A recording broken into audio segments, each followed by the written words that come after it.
time I've done this. I just got to tell you that when I came here, I don't know, I guess it was maybe in February. I'm not really sure. I've been in mourning for a long time, as a lot of you know. Well, I ain't really been that long, but November is not too long ago. But anyway, when I got out of my van, I had been looking for a church to go to. And I was kind of secretly looking for a church that I used to go to. And that church had moved, and I'm not mentioning any names of any churches, but that church had moved. I got in the phone book and I looked, and I couldn't find that church. I got on the internet and I looked, and I could not find that church. I went around to a couple of other churches in my neighborhood, and I looked at them. And one I thought, well, maybe, but there was just something wasn't right about it, and I wasn't happy there. It didn't fit. I didn't fit. You're right. I didn't fit. I didn't feel what I needed to feel. I believe that God led me to this church because He didn't let me find that one that I was looking for, because that's where I got my heart broke. Okay? Well, anyway, the day I came here, I had already been to another church. I went to their morning service. It started real early in the morning. And I went there, and they told me they were going to have another one, right after that. And I almost stayed for that, but it was going to be the same thing, so I went home. And I said to my son, I don't think I want to go back over there either. That's not the place. So I said, and a few days before that, I had driven by here, and I seen that sign out there, and it said 2 o'clock service time. Who in the world has a service at 2 o'clock in the afternoon? I mean, that's when you go home and take a nap. Well, anyway, I would like to mention this too. When I'm going through the phone book looking for this other church, almost every other church I seen was Braden Gospel Tabernacle. Braden Gospel Tabernacle. I mean, it was on several pages in the yellow book. Yeah. So God was trying to tell me something right then. Well, anyway, that morning, I went home. I sat down on my bed, and I thought, well, I'll watch TV, take a nap, do whatever. And I just wasn't happy doing that. Finally, I got up and I said, I'm going to go check out the Tabernacle. So I got here about 1:30 in the afternoon, because as those of you who know me a little bit know, I'm always getting here early. And the first time I got out of my van, I could feel the love in that parking lot. I could feel the love in the parking lot.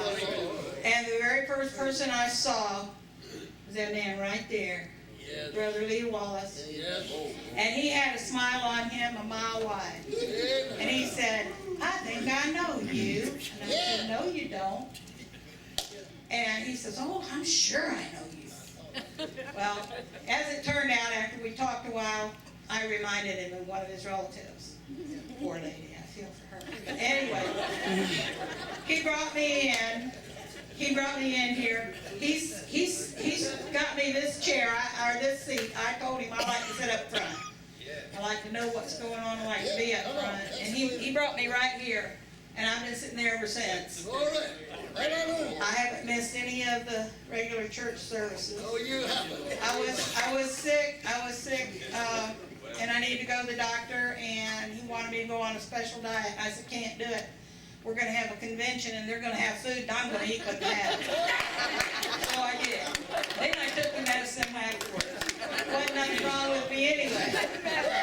But one other thing I have to tell you is not only did Brother Lee really give me a big welcome, so did a lot of other people.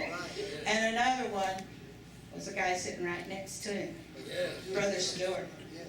Now, let me tell you, he came over here, he sat right down next to me, and he started talking to me. And I told him I was looking for a church that had an evening service. And he said, oh, well, you're in luck, because we have one.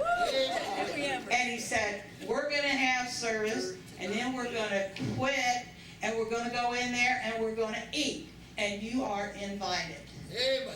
And so then, after the service, I thought, well, he'd probably forget about it, you know. Oh, no, he didn't. I didn't even have a chance to get up, and here he is. He's over here saying, all right, let's go have lunch. And so what am I going to say? No, I'm not. I went, and I started to pick up my Bible, and he grabs my Bible. He said, I'll carry your Bible. And I kind of think that he did that so I wouldn't chicken out to go eat lunch. I think he did. But everybody has really been very nice to me, and I'm normally a very quiet person, and I don't do a lot of, you know, I don't like to bring a lot of attention to myself. But I have felt the love in this church. Amen. And anybody that will listen to me out on the street, I say, if you're really looking for a church that will love you, you go there. You will feel the love radiating from the people in that church. And it's not just words. It's not just words. And this church has really helped me. I want everybody to know. You all have all helped me to get through my husband's death.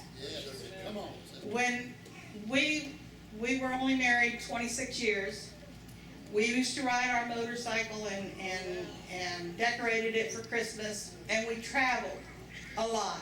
We spent a lot of time together.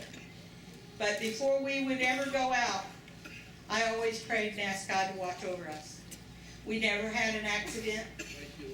We put a lot of miles on it, and we had a lot of enjoyment time. God was with us all the way. And I'm thankful for that, and I'm thankful for this church, and I'm thankful for everybody that is here. Thank you.